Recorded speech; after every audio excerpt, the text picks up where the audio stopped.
The Bisante C45 Italian heavy tank is honestly one of the best heavy tanks out there in the game, especially in Tier 8. Think of a Rhino, but better. Now, WoTB had just put out this event, which allows you to get this tank for absolutely free. And I did, on 2 accounts. It only took me a week.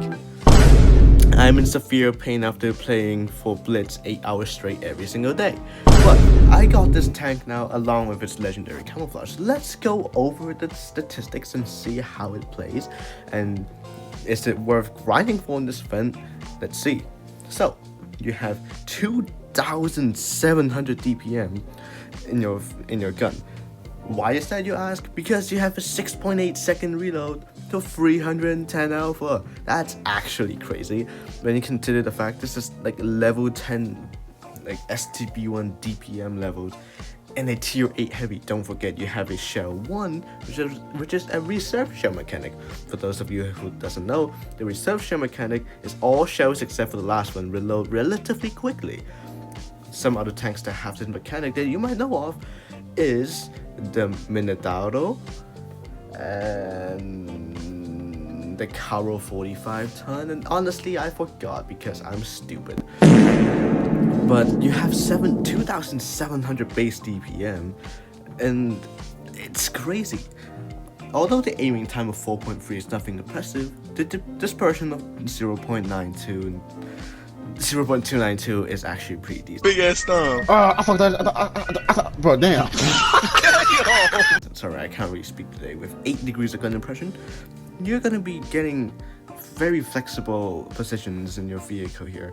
What is very impressive is this armor. WoTB has just buffed this vehicle in the last balance changes, now making it have a almost impervious hull into a lot of tier 7s, that lower plate being really your only issue, and that middle plate, which is quite the hard hit on itself, whilst the turret is extremely strong, plus you get spaced armor which will be really good against heat shells. It goes at a top speed of 35, nothing special, but you have a decent power to weight and a nice average speed of 29. Here's the equipment I run in the vehicle. I personally don't run these two, even though I really should, because I am broke. So let's head straight into the gameplay and see how this vehicle performs. Honestly, I haven't played this tank too often. I've only played like 6 games across my accounts. So you're basically on a wild ride with me here. Let's reload into our first battle in Vineyards, everybody. So, what do we have up against us? 2 light tanks, which is very interesting. 3 heavy tanks and 2 tank destroyers. Their mediums are unfortunately all tier 8, and ours are tier 7 and tier 8. So not already a great start, but we'll get going here. Their light tanks are actually not that quite scary against me, since they can't really pin me. We head forward here. We're gonna go to the middle spot, try to spot up at the heavies. As you can see, the decent mobility on this tank, getting you into position fast enough. Nothing impressive, honestly, but here we go. But this tank is one of, if not the most fun in game modes. Games like the Mad games, this tank is an actual beast. I used to only play this tank in game modes because that's how fun it is. So here we go. We have a shark and we tried to catch him. Unfortunately, we couldn't. I'm gonna reload our shell here. We have a tiger tail in the open. Let's see, can we get a shell into him? Unfortunately not. Our shell has decided it's gonna dunk into the grass, but you can just see the mediocre accuracy and the poor aiming time of the Bisante, which is one of the downsides of the vehicle. We're gonna get a nice hatching shell into the shark.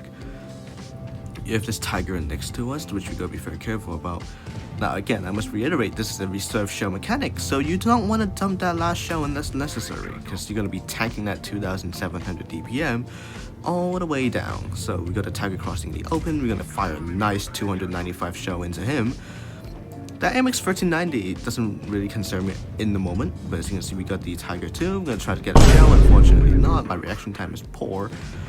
As you can see, we're getting pushed on here from the side, so we're gonna be very careful. We're gonna aim in on this 1390. Oh my goodness! You can start to see the downsides of this tank. It's not very accurate, isn't it? We're gonna aim it on the housing. Unfortunately, we couldn't get a shown to him, but we got a tiger here. Oh boy, we cannot get him. Hello, Furt. Ooh, he absolutely get touched by that smasher. It's really, really good as we don't bleed any health due to that interaction. We're gonna get a nice shown to the housing. We just get shot by a tiger, which is unfortunate, but actually we just gotta push forwards. This is a pretty easy win. Aiming on the tiger. The tiger has really high penetration, which does cut right through our armor, but we keep on moving here. We do have 2,700 DPM. Unless you have a skill issue like me and bounce every single shell, it should be alright. We're gonna aim it on the lower plate again. We're gonna get a nice 314 shell into the tiger. Just gotta be very careful here. We don't want to die. Again, another shell to him for 288. We literally out DPM this tiger. We have like the same alpha, I believe. As you can see here, we're gonna get a nice shell into him. We're gonna dump our reserve shell. Nice. So up to 2,900 damage, we dump our reserve shell and we just back all the way up. And this should be a pretty easy win and a very easy clear at that. We've got a load of high explosive shell and the game is over. Just like that. You can, from one battle alone, you can see the many upsides and the many downsides of the Bisante. We didn't get much bounces this game, but you can see the accuracy of this vehicle is quite poor. But you can also see how much damage I just managed to farm after seemingly not doing too much. 2,900 in a tier 8 is nothing to scoff at. And I did that very easily without using too many brain cells, which is really nice. We're gonna get into a second battle here and just see how well we can do there. Hopefully we can play against tanks that can show off the armor profile of this vehicle. And we can get a better showcase, because that was not very good. They had very high penetration heavies such as Tiger and the Shark. Unfortunately, we didn't really get to fight the Shark because our team just steamrolled that side of the battlefield here. Okay, we head right into Yukon. Unfortunately, we get into the bad spawn for heavy tanks, of course, because we don't get to go hold down in the middle, but it is what it is. We have to adapt to our situations. What did they have here? 45 TP, Citron 81, IS3, and BZ 166.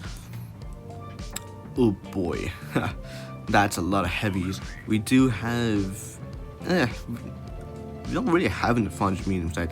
Looking at this, I don't want to go heavy side, especially because I have a no camo VK100 and a WC111 that's driving like he's drunk. So let's just go medium side and see how we can perform. If you like this content, make sure you smash that like button and subscribe. Only if you enjoy it though, because, you know, there's really no point of subscribing if you don't like me, is there? So we head on here. Thank God we didn't go heavy side, because as you can see, nobody's really spotting except one AFK. 2 AFKs. Oh, what? Oh, I did not. Ooh, they're just kind of camping. Oh boy. Poor MX-39 gets absolutely dunked on. I'm not sure how I want to approach this. They're all just camping. This is not the EU server, everybody. This is the NA server. You're supposed to YOLO.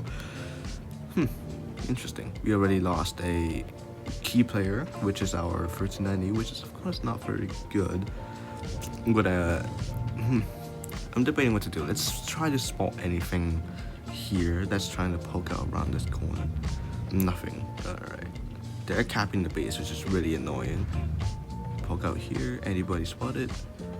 Alright. I got an idea. Let's go through middle. No, not. We got a Switch 181 and we get a nice clear as he tries to YOLO our teammate. Oh, hello there, friend. As you can see, we get a nice bounce from the 45 TB Habitza. As you can see, against lower tier, this tank is an absolute beast, as they can't really pen you all that well. Unless I expose my side to them, because I have a BZ 166. Ah, the shell dunks into the floor. You can again see the poor accuracy of the Bisante. Get a nice shell into him. Unfortunately, the base is being absolutely molested right now by this VK100. I need to get a shell into him so I can reset the base cap.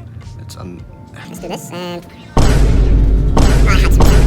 I had way too much health doing that, but if my team is wanting to play like a bunch of morons, then nothing I get done. We get a bounce here, but again, Nothing I could have done there. I had to reset the pace, but of course, Mr. Sprenbone Gamer Pro is not going to do very well. Unfortunately, that was a bad game to end on.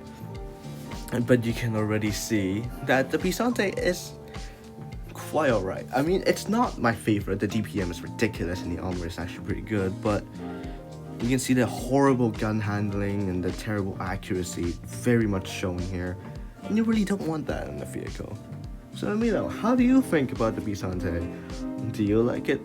I certainly think it's alright. It's not my playstyle really.